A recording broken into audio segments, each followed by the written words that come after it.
This is Dr. Bev Knox, and you are listening to my psychology tutorials.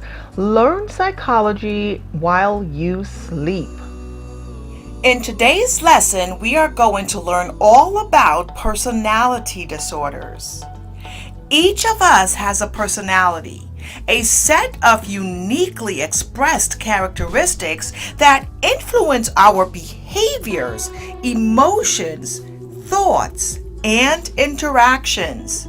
Our particular characteristics, often called personality traits, lead us to react in fairly predictable ways as we move through life. Yet, our personalities are also flexible. We learn from experience. As we interact with our surroundings, we try out new various responses to see which feels better and which are more effective.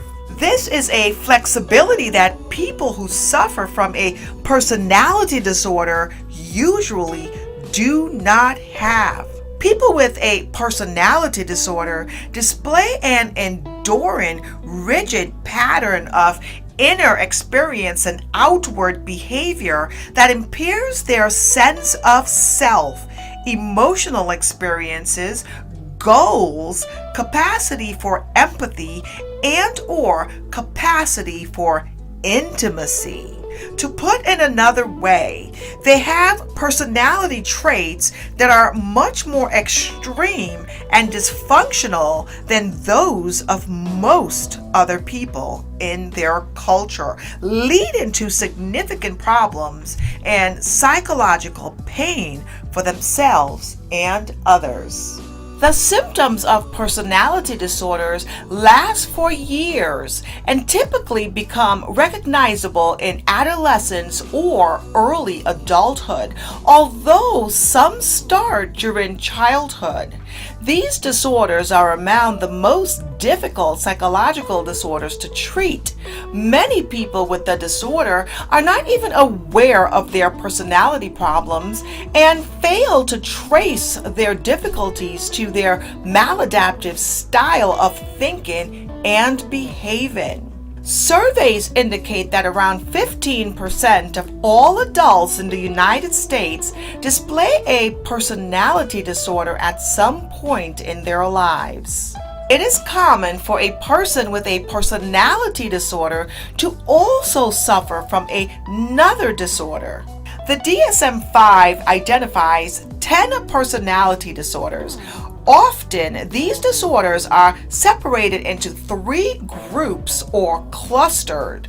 One cluster, marked by odd or eccentric behavior, consists of paranoid, schizoid, and schizotypical personality disorders. A second cluster features dramatic behavior and consists of the antisocial, borderline, histrionic, and narcissistic personality disorders. The final cluster features a high degree of anxiety and includes the avoidant, dependent, and obsessive-compulsive personality disorders.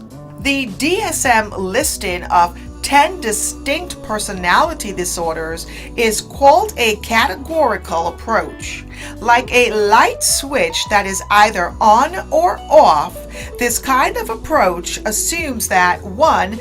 Problematic personality traits are either present or absent in people. 2. A personality disorder is either displayed or not displayed by a person. And 3.